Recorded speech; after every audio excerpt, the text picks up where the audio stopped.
Ladies and gentlemen, thank you for joining on our program today. I'm Armando F. Sanchez, CEO, Armando F. Sanchez Production. Thank you for being on our program. This is part of our Fourth Industrial Revolution on our Doorstep series.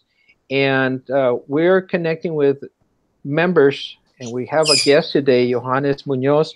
He is an economist and global business out of the wonderful University of Redlands, which is in Southern California. Felix Zuniga, who will be asking a lot of questions because he's the one who sort of brought this whole topic to my table, and I thought, whoa, I got overwhelmed, and the curiosity just took off for me. He is a director of project management and assessment in information technology at California State University, San Bernardino. Beautiful campus, very wonderful people down there. I've had many projects with them as well, and just loved it. And we also have today a guest, David Nimri. He's a professor in computer sciences and cybersecurity out of Chaffey College here in Southern California. What they call the Inland Empire, which is basically San Bernardino, Riverside, and some other areas in there. Very, very high saturated area with a lot of businesses. So, we're going to learn about that a little bit. But the focus today is to look at the impact of automation. And we're going to go in different directions for that. So let me transfer it over to Felix Zuniga, who is, I think, really struggling at a conference in Santa Barbara. Yes, sir. The job just keeps pouring on you, Felix. But yeah, someone's got to do the tough work, Armando. Thank you. Felix, before you start, can you angle your camera a little bit so that we can see your background? I want to appreciate it. Take it in a little. Oh, you're saying this way or yeah, that? Yeah. Oh my God. Yeah. All right. For people back east, he's the one who's there, not me. So go ahead. Very good. Thank you, Armando. Once again, thank you, and thank LSAC for providing the venue and opportunity to host these critical conversations. And you reached out to me, I don't know, maybe a couple of months ago when we started talking about this upcoming Fourth Industrial Revolution and what that means and the world of work and how it's all going to be impacted. So once again, thank you for sparking the conversation. And I'd like to thank my colleagues, David and Johannes, for joining us on this webcast. And with that, I'm going to kick it off to Johannes. And maybe you could just give us a brief overview of your research and anything that you'd like to share with our guests. Well, first of all, thanks you for inviting me and having me today on this show. The research was really sparked by the idea that we're seeing full employment right now, and at the same time we see a lot of new technology coming online, and we see more technology drivers simultaneously coming online than we've ever seen in history. So we had, the steam engine, we had, the digital revolution and so on. But now we have suddenly a whole slew of new technologies. It's mobile robotics, it's edge computing, it's artificial intelligence, and arguably each one of them may not be as powerful and important in electricity or the steam engine, but coming online in such a short period of time just got us really interested in looking at what would be the effects on the workplace. And so just more generally on the future of work. So we found studies done by different groups that said, well, 60% of all jobs, or roughly 50% of all jobs in the United States can be automated in the next 10 years. The institute that I'm directing is called the Institute for Spatial Economic Analysis. And that immediately, knowing with that background, that rang my alarm bells, because if it's 50% on average, that means some places will be much more affected and some others will be a lot less affected. And that's exactly what turned out to be. So we did the study trying to figure out, what is the share of automatable jobs that exist right now in the United States first by metropolitan statistical area, which is kind of, like the larger metro areas like the Inland Empire or the Silicon Valley and so on. And now we broke it down literally by zip code to see what the patterns are within structures. And so one needs to first understand that when people say 50% of all jobs are susceptible to automation, that doesn't take into account that new jobs will be created in the meantime as well. New technology has historically been a very good thing for us. It allowed people to move out of really harsh labor. We are working a lot less now than we did historically. And new jobs were created that were more interesting, not as burdensome, and often higher paying. The big question is, will that hold in the future? So a question, what type of jobs are we talking about being automated? Well, we're talking pretty much all types of jobs that either have predictable physical work that just simply process data and that collect data. If you think of what the cashier did at the McDonald's store, he just received your order and then told you how much it is, took the cash from you or the credit card from you, and then later on someone else just handed the order over to you. These are all very, very predictable things. Hamburger flipping, very predictable. Data entry, very predictable. Look at the Amazon warehouse workers right now. Amazon hires robots right now or employs robots right now at an increasing rate of 260% per year. So just think about that, what that means. They had 1,000 robots, I think, in 2013 and 45,000 mid last year. So they must be over 100,000 right now. So that tells you, 260% increase in robotic use. That means they're doubling their robots, more than twice a year. But I hear people say, well, yeah, that's Amazon, and that's over there in their factories. That has really no impact on our neighborhood. That's just them. They're so big. Is this an accurate perception? Well, right now, things seem far away because it is almost unreal. Just think about having a self-driving car drive past you. That looks almost ghostly, So it's like you're almost in nobody in it. Exactly. You're thinking like, what's going on here? That's like the Flying Dutchman of cars, And so people, so right now that really still seems unreal because we build cars still the same way. There's a driver's seat, but no one sits in the driver's seat. But future cars will not have a driver's seat anymore, so then it doesn't look as strange anymore. So you already see that at some airport transport systems where you have these light rails that work entirely autonomously. And so then it will not feel that strange anymore. And just look at smartphones. It's 10 years, a little bit more than 10 years. David, help me if you probably know the dates more accurately than me. Then the iPhone came out, and right. So and now the smartphone penetration rate is mind-boggling. In some countries, on average, people have more than one smartphone already. So, and if you think about the technology that is really needed, if you think of a truck that runs on the road right now, it already has power steering. It already has cruise control. It just needs a bunch of sensor and David, again, jump in if I'm telling something incorrectly here, and a smart device that doesn't need much more energy than what your smartphone has right now to pretty much let that truck drive by itself. Correct. You're absolutely right. And I mean, there's the autonomous vehicles, but there's also automated industrial robotics. I've done consulting for some of these companies that do the industrial robotics, and they're not limited themselves to just things such as an Amazon warehouse. They're actually developing machines that could cook in a kitchen en masse. So, I know we're a big, industry here in the Inland Empire as far as dealing with services. In your view, where does the line begin and end in terms of these robots? I mean, is there a point at which it's no longer economical to use a robot? I mean, what's your view on that, Johannes? So first of all, David, you brought up one very important aspect.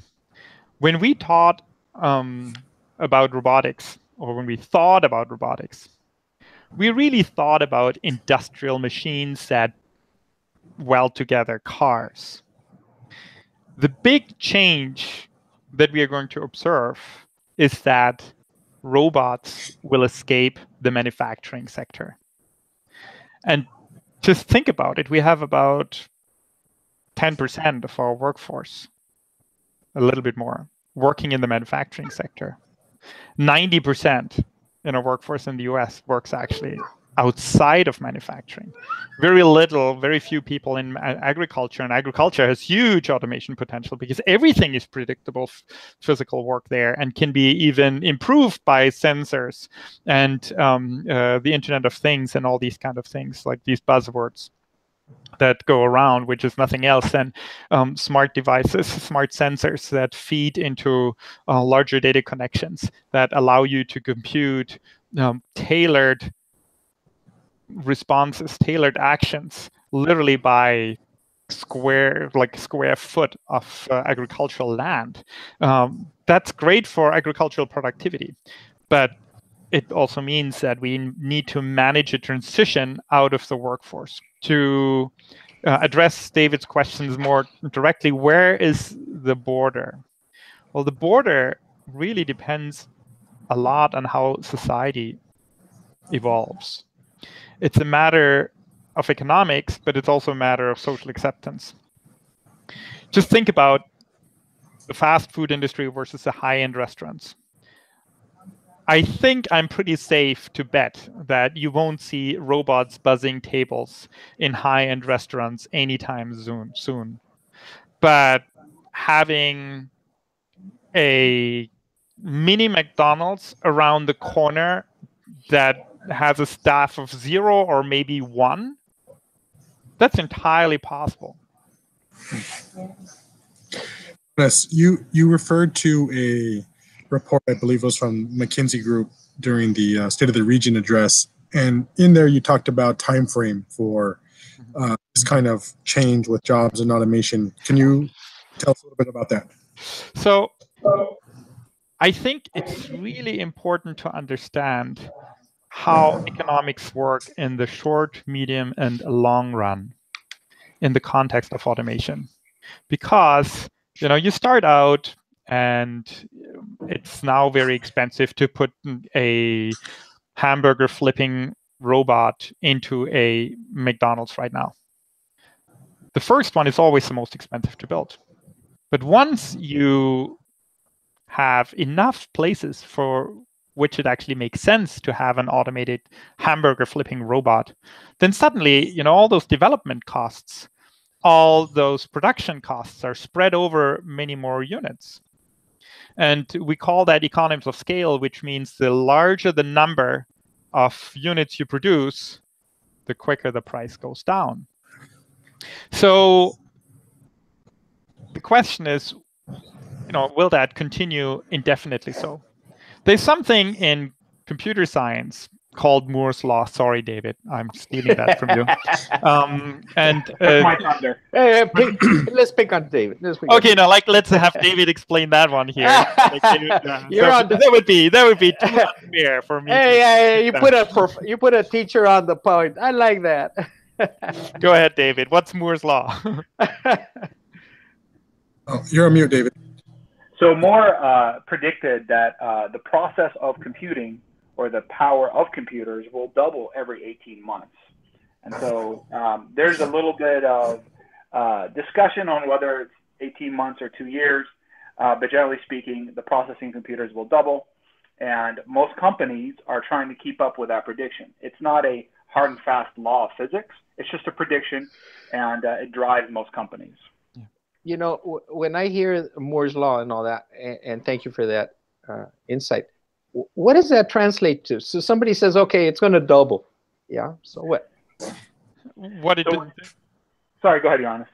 There are two aspects of it. One is the technical aspect, and the second one is the economic aspect of it. So the technical, like Moore's law, is only a prediction about technology. It's not a prediction about economics. And so if you actually look at Moore's law a little bit in more detail, then we can see that over the last couple of years, it has slowed down somewhat.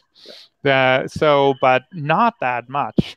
So what it means from the economics perspective is you get more and more powerful tools at hand that you can employ in machines. And these will allow you to do more complex things increasingly cheaply. And if that is the case, then you can just wait for a current job to be replaced by a machine, as long as it's fairly easily predictable, and has things going on that are repetitive in one way or another.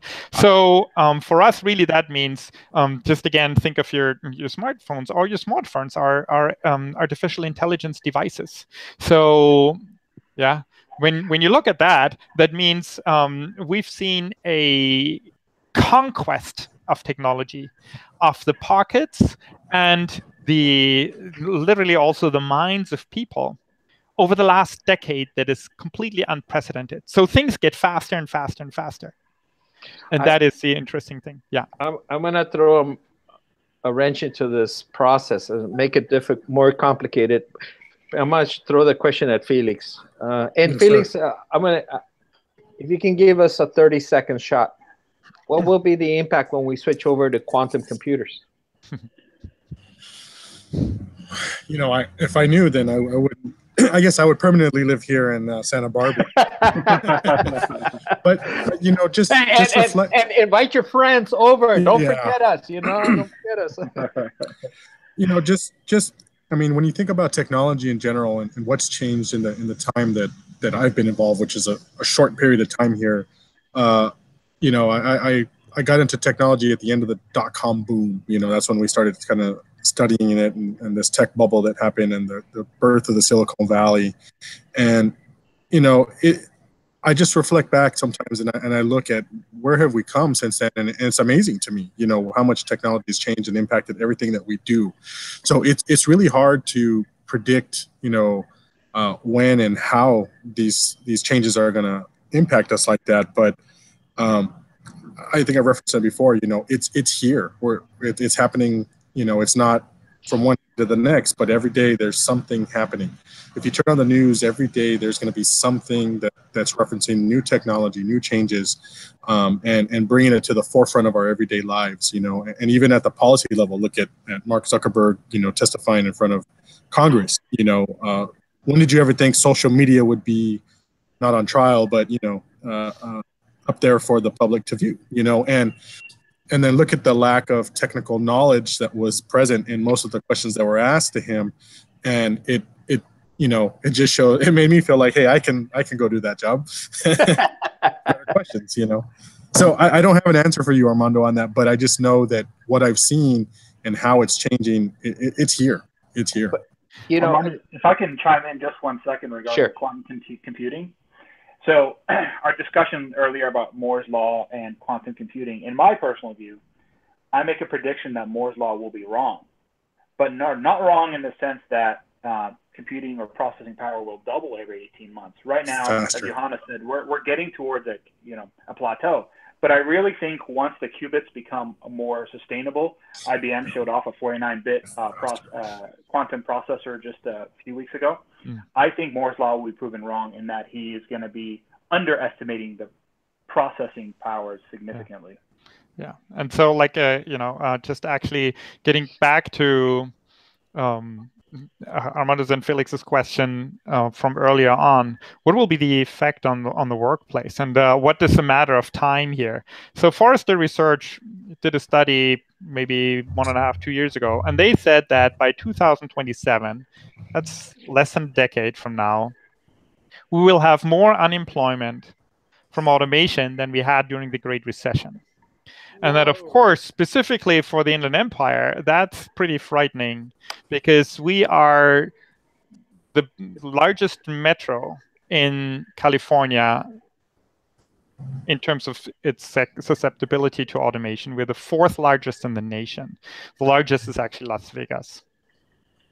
And so if you think about that, that's a pretty frightening aspect. I don't know whether Forrester research will be right or not.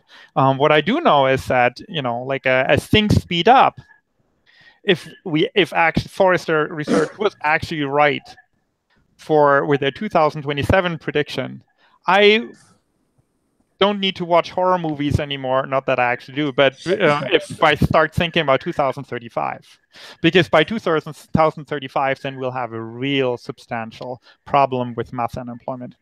So whether this will come or not will depend a lot on policy, on educational preparedness, and that is both something that lies in the responsibility of politicians as well as it lies in the responsibility of each individual. And it's our job as educators, as media people, as public speakers, people in the public eye, that to go out and make it clear to everyone that this is coming. And if you don't want to be cut out on the short end, you need to start acting now. If you're a truck driver and you're working 12 hours per day or 10 hours per day, whatever the legal limit is for you, you are doing something really, really wrong already today. If you're an economic development agency and you still sponsor truck driving, you're wasting public money. And so, we need to talk to the school boards. We need to talk to the individuals that education is key and the ability to continue learning on an ongoing basis. So because right now we don't see much of the effects. In 5 years, I'm pretty sure it will be quite different. Specifically, since we are also hit by an adverse political environment right now, where we're overheating an already humming economy, which almost certainly will go to lead us to some kind of correction, probably already in 2 years from now. So then 5 years from now, we'll be hit by a double whammy, one being in a downturn situation from the overheated, like the correction of the overheated economy. And secondly, then automation kicking in certain fields more prominently as it does right now. So we really need to start preparing right now. And so that all has to do then with what's called the exponential function. That is something that everyone really needs to know about because of their retirement account. Well, if you have interest rates, even then if they're not too high, well, at some point, through the compounding effect, it will have the largest impact in the last part before you're actually going to retire, as long as those growth rates are constant. And that's the same thing here. The biggest effect of automation will be the one that's in a time sense the furthest out from our current perspective. I'd like Johannes. I'd like to ask a question. It may or may not be answered now, but I'd like to ask the question, set it out there. You hear statistically that says, 50% of the jobs can be automated, yada, yada, we could lose 50%. Okay, but let's take an area like Inland Empire. Mm-hmm. At what point is a crisis setting? Do we have to go 50%? Or do we start really feeling a major negative impact if we go 3%, 5% of unemployment in that region? Or in that region being micro to other areas as well? Well, if you talk crisis, then you need to give me the definition of a crisis here, because it's simply what people perceive on the individual basis versus the aggregate level. If I lose my job, that's a crisis for me today. Well, probably not today as much, because there are plenty of opportunities out there right now. But if I lose my job in a situation where there are 15% unemployment, that is definitely a crisis on the individual level. And then at this point, we'll also probably call it a crisis on the regional level. So now let's go back to the Forrester research prediction. Let's just assume for a second that they're correct. Forrester research, by the way, assumes that well, we'll see large effects of automation in the next 10 years, and we'll see large numbers of new jobs coming online. Still, they think the net effect will be that we will have large adjustment problems and large unemployment. And that, in a sense, is natural, because if you think of any automation that we've seen in the past, normally the people that got the good jobs that were created by automation historically were not the ones losing the jobs.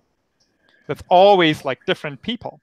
And so from my own experiences, I was born in West Germany. As soon as the wall came down, I actually moved to East Germany and helped retrain people that hadn't seen anything in their life but Marxism-Leninism, and try to help them understand what a market economy is like and what kind of skills you need to acquire. For everyone over 50, that was a real hard challenge. And so just think about it yourself. We will have enormous adjustment problems, because we will see entire occupations, I don't want to say vaporized, but substantially reduced. Truck driving will be definitely top of my list. Accountancy will be very high on my list. And so there are lots of others, everything that has to do with food processing. And so, as David already mentioned before. So, there are substantial things coming. When you want to call that a crisis, I leave that up to you. For me, the crisis just is really when kids graduate without high school, or leave school without a high school graduation, and don't know how to acquire additional knowledge during the lifetime. That's for me a crisis, because every high school kid that leaves high school not knowing how to acquire skills in their later life will be having a very, very hard time. I have two questions. Go ahead. I had a question. So it seems as though what you're saying is that there needs to be a paradigm shift at high schools and maybe even middle schools, a switch from learning how to do things and a switch to learning into how to learn. Exactly. Right. Okay. Yeah, totally. I mean, this is the key thing. It's literally, like once I started studying automation, and I had studied platform technologies, all my academic life pretty much, and so but the really understanding what this means in terms of automation, it entirely shifted the way I teach my classes. Well, Johannes, you mentioned the people, and especially when you talked about Germany and the experiences there. With the incoming changes with automation, which groups are going to be impacted the most? Well, this is in a sense a sad story, because it's if you look at it in terms of demographics, it's currently the ones that are already in the lower income categories. And why is that the case? Well, the lower income categories are doing a lot of predictable physical work. They're doing data processing. They, do data collection. They do repetitive work. And everything repetitive can be automated. So in terms, if we looked into demographics some more, and the first thing that we noticed is that Hispanics have a 25% higher chance of having their jobs automated away than whites, and blacks are in a similar situation. So this is just a fact of what kind of jobs people work in currently, and which demographics work in which kind of jobs. And the main driver, is really education here. If you look at educational attainment by race and ethnicity, then you just notice that like there are 10% of Asian kids that graduate without high school. That's 35 of Hispanic kids that graduate without high school. It's 30% of Asian kids that have a bachelor's degree. 12% of Hispanic kids. So you shouldn't be surprised that we really need to go into the schools. We need to go into the families, work with the churches, all non-official groups, social groups, and make it clear, specifically those that have direct access and credibility with the types of demographics that I just talked about. that they make it clear that knowledge, capabilities are not something that just falls from the sky or from heaven or is spread in your genes. It's like what you believe in yourself and what you're willing to spend your effort on. That's what you're going to get good at.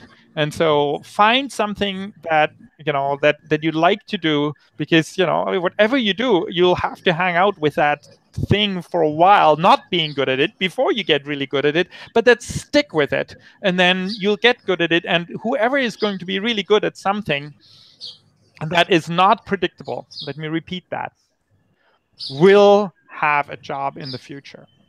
But this is really my core mission here, that I'll as an educator, that I'll try to go out and make it clear to those demographic groups that they need to take action themselves, that that the parents cannot expect their kids to leave high school and bring money home today. They need to allow them to grow. They need to allow them to experience how to acquire new information, as David said it. That we and I try to get that onto the school boards, onto the educators, that they understand that there are different sets of skills that they need to teach. Wow. Felix? No, it's just amazing. It's overwhelming. It's overwhelming. Yeah. And like I said, there's such a huge push and focus in those communities now to move these people to the blue collar jobs, the working class jobs. I always hear this talk of college isn't for everyone, and so I know in the back of my mind, those people that say that don't ever tell that to their own kids, but they'll tell it to ours. And so I think it's right, and that's why we have you on the show today, because we want to get that message to our communities and to people who aren't looking past tomorrow and looking to the future. What does that mean? I think what we've touched on with the skills of learning how to learn is huge. Like I said, I'm here at Santa Barbara at LinkedIn headquarters, and the talk is about introducing new AI that's going to be able to analyze all the jobs that people are applying for, as well as what skills they're leaving college with, and automatic skills analysis gaps, and the skills gaps analysis, I should say, and being able to report on that so that we could fill those gaps through maybe even video learning to supplement, or classes that need to be taught for those types of jobs. And so, using the technology and using the automation that we have out there to help us fill those gaps so that our students are prepared for those jobs of the future. Right? And that's kind of the talk that was there.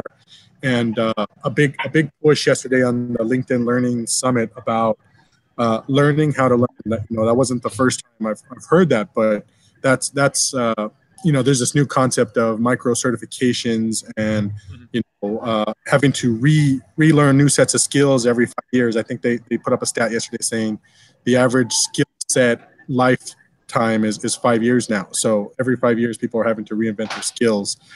They also shared a statistic, and I don't remember off the top of my head, but they talked about current elementary school children, and the percentage of jobs they're going to be working in the future, and most of them aren't created yet. We touched on that in the past, Armando, and how what we train students for to go out and work maybe for a short period of time, but that learning how to learn is an important skill.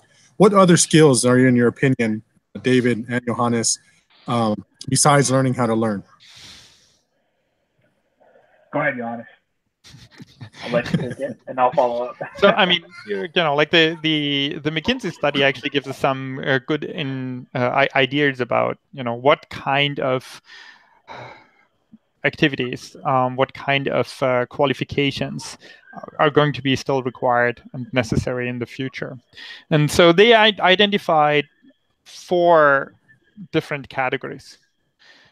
The first one makes me specifically happy because I teach at a business school. It's actually management skills. So, and for that, but even there, I go into my class every single time and ask them what they study. And they said, oh, we study business administration. I said, well, you won't have a job in the future.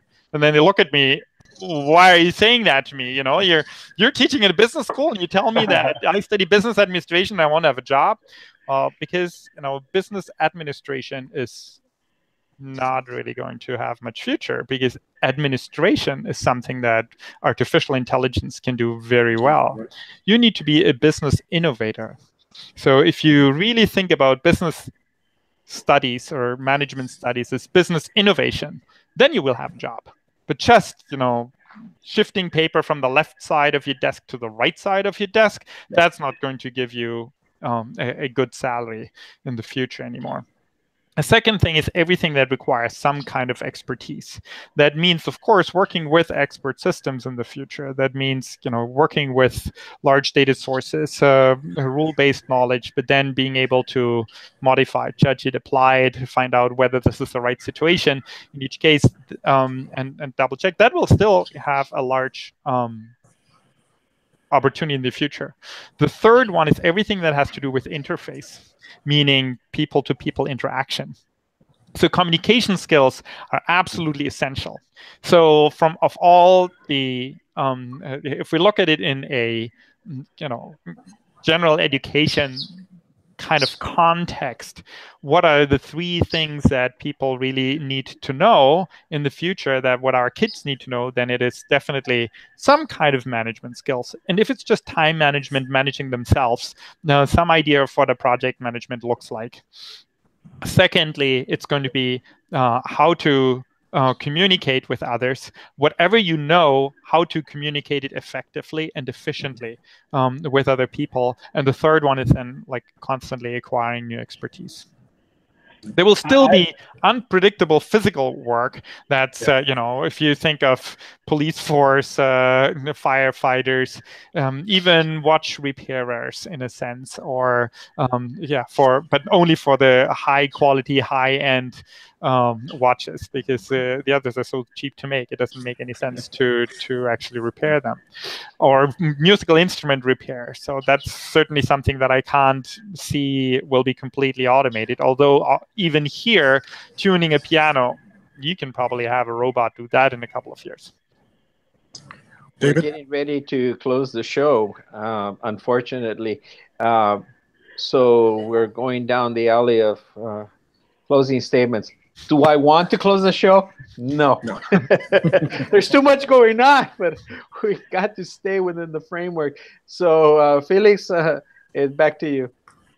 Well, let's go ahead and pass it back to our guests, and maybe David, do you want to give a closing statement on your thoughts? No problem. So one of the things that I struggle with as a professor is I don't see students having a good ability to have an original thought. So I give them a problem, and the first thing they do is they go Google the answer instead of thinking about it and trying to find their own original thought or their original solution. So I think what Johannes touched on is really, really, really important. We need to change at the lower levels of education. We need to change the way we do things so that we teach people how to learn, not how to plug and chug, as the saying goes, or regurgitate, how to learn. And I think that's incredibly important. And I definitely want to touch base on that. So I definitely appreciate the comments Johannes made. Johannes, any final thoughts for our guests out there, and maybe a positive note that you'd like to leave with them? Well, there's a lot of positive things about that. Yes, so, automation will alleviate us from burdens. It will actually give us more freedom.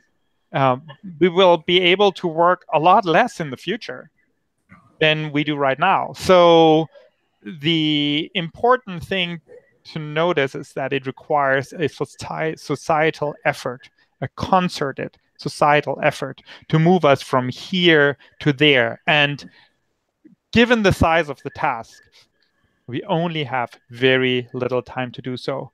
And it is in each individual's responsibility to contribute to that. For the students to stop Googling any answer right now, literally let me think about it first, and then I can still check it on Google. What skills do I need to acquire? Critical thinking, learning how to learn, learning how to communicate, learning how to do some basic project management and time management for myself and others. we need to bring that message out. We need to bring it out to the politicians, the schools, and the unofficial groups. Great. Armando? I'm overwhelmed. I've been writing everything down, and it's like, oh my, I can't write fast enough. My perspective, my question in my mind is always the same. How many people have to lose their job before we hit a position where we say, oh my God, we have a problem on our hands? How many homeless people do we have to have in the streets before we say, why are they there? How long does it take for us to resolve that the number, even though it may be in this industry 5 over here and 10 over there and another 3 in another industry, that pretty soon in our neighborhood we start to realize people can't pay their rent anymore. People can't pay their mortgage anymore. People are now, those that are working are supporting those that are not working, and now their resources is diminishing. And we reach a point when we say, oh my gosh, we have a problem on our hands with employment. And I think at the bottom of this, the undertowing that I think that really keeps me up at night worrying is, as I think all of you mentioned, the velocity of the change. That today we can say, oh, look, it's 5%, unemployment. That's irrelevant. It's not where we are, it's where we're going. And we're going, we're not going in a horse moving to a car. We're moving from a horse and jumping on a jet. And the time and the velocity, and the question got sort of lost, and I'm sort of glad it did, because we would have been here all day. If I understand quantum computing, somebody said that a problem that would have taken thousands of years in our present computer, a quantum computer could solve it in an hour and a half. So as they become cheaper and they get installed, where are we in all this formula? I don't know. I leave the question then. But I am so honored to learn from you, all 3 of you, that I can't thank you enough for that. No, thank you, Armando. I think you said, I think you hit it on the head when you said we're at the beginning of a conversation that we all need to keep having with more than just ourselves, expand it to those others. And thank you again for giving us this venue and allowing us to talk about this important topic. Johannes. No, thank you for having us. Great. Absolutely. Thank you so much. It's been awesome. This is not the end of a show, is it? No. It's the very beginning again. Yes. Yeah, we throw all kinds of doors open, and it's just wonderful. This is true. If the statement was made, learn to learn and appreciate learning and be creative, you 3 gentlemen really exemplify that thought. And anyone that viewing this has to walk away with more questions than answers, and has to begin to go shift through their questions and refer back to you. So I applaud your work wherever you are as academicians, but you're also people out in your community talking to everyone. And last phrase I want to use before we close the show. Somebody said, are we screaming the robots are coming? Using the comparison of somebody saying the sky is falling, and the sky never falls. Are we saying, unemployment is coming, and people can say, oh, these guys are crazy, they're just screaming off the top of their head over in the corner saying that tomorrow is the end? And I personally say, no, there is proof. Academics, I think you gentlemen show that to us. I think you're sharing it today with us. I think you're passionate about it, and I think you're very sincere that this is truly something that people have to wake up now. And whatever day today is, it's now, not tomorrow. It's not maybe, it's not perhaps. It's a question of when, but it's very, very, very soon. So yeah, we're screaming the robots are coming, and I think we're right on this time. Thank you very much, gentlemen. Thank you for hosting the show. Appreciate it. Thank you. Ladies and gentlemen, thank you for being on our program again. This is the Fourth Industrial Revolution is on our doorstep series. We thank first and foremost Johannes Moenius, who is at the University of Riverside, Redlands. And I think your students are very, very fortunate to have you, as well as David Nimri, who brings the experience also from the military background, academicians, and now he's teaching the program. I think anything that says computer science, cybersecurity is probably one of those top fields that will never go away. Unfortunately, I think the demand will increase exponentially. That's unfortunate, but that's a reality. And last but not least, Mr. Felix Zuniga, who's working hard to get his PhD. He's suffering in Santa Barbara right now at a conference, pobrecito. But, you know, Felix, I know you're busy in 10,000 things trying to get a PhD and, you know, raising a beautiful family. And you always extend yourself to help out, to network us. And you are truly a Renaissance person. So I applaud what you're doing all the time in our community. And all three of you gentlemen, thank you. And with that, we look forward to having you back on future shows. Thank you, Armando. Thank you, Armando. Thanks, Felix. Adios. Adios. Ladies and gentlemen, I'm Armando F. Sanchez. You can contact me at lsacnational@hotmail.com. Again, I'm Armando F. Sanchez, CEO, Armando F. Sanchez Production. And the idea is, please feel free to write to us. If you want to recommend somebody for a show, you want to add something to the topic in the area of the fourth industrial revolution is on our doorstep. We're looking for guests who can give us more information so that we can turn it around and share it globally as well. Thank you very much. Adios. Bye-bye.